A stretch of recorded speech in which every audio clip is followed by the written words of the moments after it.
Chapter 5. I don't know heroes. There's no Superman in my life. I stopped looking for that when I was a kid. It was better than being let down all the time. Almost 2 months ago, someone looked at me like I was a hero. He was Güero, my brother. And he's gone now.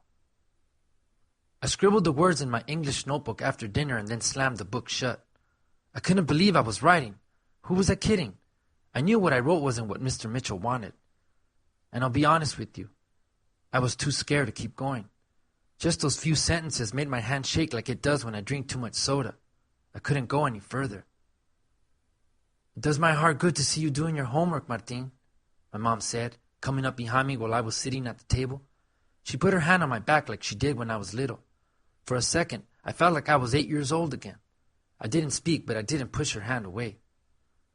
It's going to be okay for us here, mijo, she said. I believe that. I couldn't talk because my words suddenly felt all knotted in my throat. The world seemed so twisted. I could have argued with my mother, but I didn't.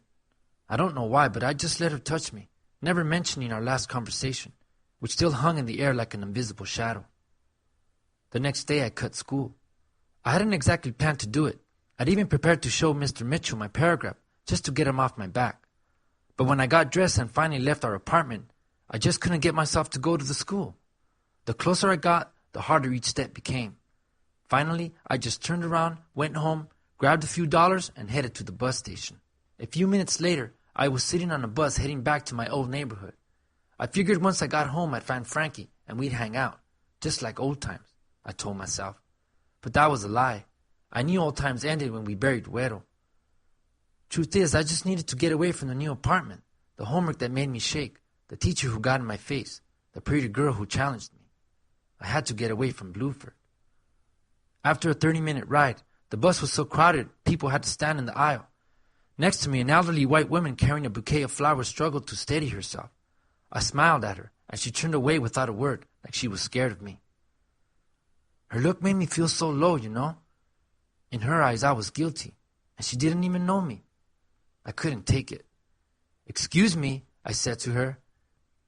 A bump shook the bus, and she grabbed the edge of my seat.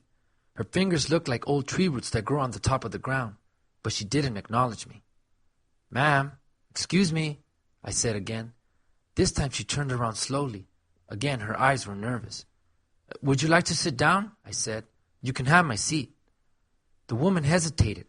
I knew it would be safer for her to sit, but I could see she felt the opposite. "Really, it's okay," I assured her. I needed her to believe me, to believe that I could do something good, not just scare her. "Why, yes, that would be nice," she said finally, watching me carefully. I got up and moved out of her way so she could sit. I am sure she was glad to have a busload of people around to watch over her. Outside, the passing streets began to look familiar. I was getting close to home. "Thank you," I heard the woman say in a scratchy voice. "You're welcome, ma'am," I said. I tried to act like it was no big deal. Up ahead, I saw the tall bell tower of our church, St. Ignatius. Güero's grave was just a few blocks away. I hadn't been there since the funeral. The woman's bundle of flowers rubbed against my arm, and I looked down at them. "They're for my husband," she said. "He died 3 years ago. I was going to visit him last week, but I wasn't up to it. Not always easy getting around when you get to be my age. You'll see," she said with a smile. "I'm sorry about your husband, ma'am," I said. I could feel that burning in my eyes again. I don't know why it happened on the bus like that. Maybe the flowers were giving me allergies or something. I don't know. I couldn't imagine living to be an old person, and I could not deal with the idea of being old without my little brother. I still can't. I just had to visit him. As soon as the bus neared the cemetery, I pulled the cord, signaling the driver to stop. When the door opened, I climbed down and saw the woman following me. She made her way down the steps slowly, but her face seemed so determined I didn't know whether I should help her. Still, I tried. "Thank you for being such a gentleman," she said politely. "You don't see that much anymore." "You're welcome," I said, looking at the sea of headstones stretching back from the road. "There's too many dead people," Güero once said when we walked by the cemetery years ago. The comment seemed so funny at the time that I laughed out loud then. Now it just hurts. "You don't have to walk me there, son. I can manage it myself," the lady said to me when she reached the street corner outside the gates. I think she still wasn't totally sure about me. I'm here to see someone too, ma'am, I explained. My little brother. The woman's face softened instantly, like inside some kind of switch had been flipped. Though I can stare down any dude on the street, I couldn't look this old lady in the eye. Not then. "Oh no," she said, her voice fading off for a second. "No young person should have to go through such pain," she said, putting her shaky veined hand on my arm. A second later she reached into her flower bundle and pulled out a red rose. "Here, take this," she insisted. "Give it to your brother." I took the flower, but I couldn't speak to thank her. Together we made our way into the cemetery. The old woman went one way, and I went the other. We were two people who could not have been more different. But that morning I felt closer to the white-haired woman than anyone else I knew. Ain't that messed up? At Güero's headstone, I sat down on the ground and felt the warm earth under my legs. It was peaceful and quiet. "I miss you, little brother," I said out loud. I then told him what had happened since he died. I described the move and the new high school. I even mentioned Vicky, just so Bluford wouldn't sound too depressing. "Me and Frankie are still tight," I assured him, as if it would be important to Güero. All Frankie ever really did was help me chase Güero away. I swear, to this day I still hear the squeak of that bike and see Güero's eyes. The one thing I could not say to Güero was what Frankie and I were planning. It just didn't feel right imagining Güero knowing about us shooting someone. Nearby, a young man and his girlfriend were doing the same thing as me, sitting in front of a headstone and talking out loud to someone buried in the ground, someone they loved who died. Don't think it's strange. If you haven't suffered through this, you're just lucky. You will lose someone one day. All of us do. When it's your turn, remember me and Güero. I left the old woman's rose on the edge of Güero's stone and headed over to Frankie's. It was about 11 a.m. when I got there. "What's up, Holmes?" he said as soon as he saw me. He was working on his Le Mans as usual. Some things didn't change. "How's Bluford?" "Not too good if you're here already," he said, laughing at his comment. "Bluford stinks, Frankie. I hate it." "Any cute girls there?" he said. "You gotta hook me up, bro." "One, but she's not your type," I said. "Too smart for you." Frankie laughed. I pretended it was like old times for a minute, but I knew it wasn't. The strange silence that filled the air like a cloud of smoke was proof that everything had changed. "So what's up? How'd you get here?" "I took a bus. Then I went to visit Güero.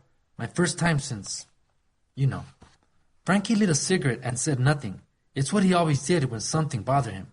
I turned on the radio in his car just to cut down the silence. "We're gonna take them out, Martin. Me and Chago been asking around. I made him and Junie get guns. We're getting stronger every day, Holmes. Tonight, Chago's seen this girl Lisa who's got people everywhere.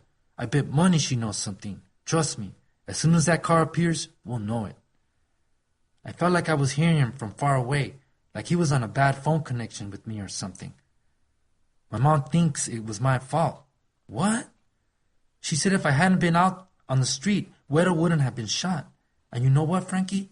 She's right, man. No one was after Güero. You know it too. He was just in the wrong place at the wrong time because of me," I said, stomping a beer can into the concrete. "You know what's worse, Frankie? He looked to me to help him. I could see it in his eyes, bro." "Shut up, Holmes," Frankie yelled. "You didn't pull that trigger. It's not like you knew what was happening. You can't be blaming yourself, 'cause you never did nothing to deserve that," he said, taking a long drag from his cigarette and tossing the butt into the street. "I never said this to you, but I guess you'd figured it out 'cause you're smart. But that bullet was probably meant for me, Holmes," Frankie said, looking at me more seriously than ever. "I'm the only one in our crew with a reputation. The rest of you are just little wannabes except for you, Martin. You might be something one day." I sat down on the curb. My head felt ready to explode. Frankie's word made too much sense. Whenever all of us went out, it seemed the whole world knew Frankie. It even got to the point where the rest of us were almost jealous of him. At parties, people would say his name as if he was a TV star or something. His knife wound, his mysterious past, his willingness to fight, and his car just added to his reputation. Compared to him, the rest of us were nobodies. But I never thought about the target of the bullet that killed Güero. Like the newspaper, I just made the story simple. 8-year-old gunned down in gang-related shooting. From the beginning, my response was simple. Just go after the person that hurt my brother. Now, Frankie just made the picture more complicated. How long have you thought about all this, Frankie? From the beginning. But it don't matter. You and me are family, remember? When someone takes out your brother, they're taking out my brother. So we're in this together, Holmes. Like I said, we'll get them as soon as I find them.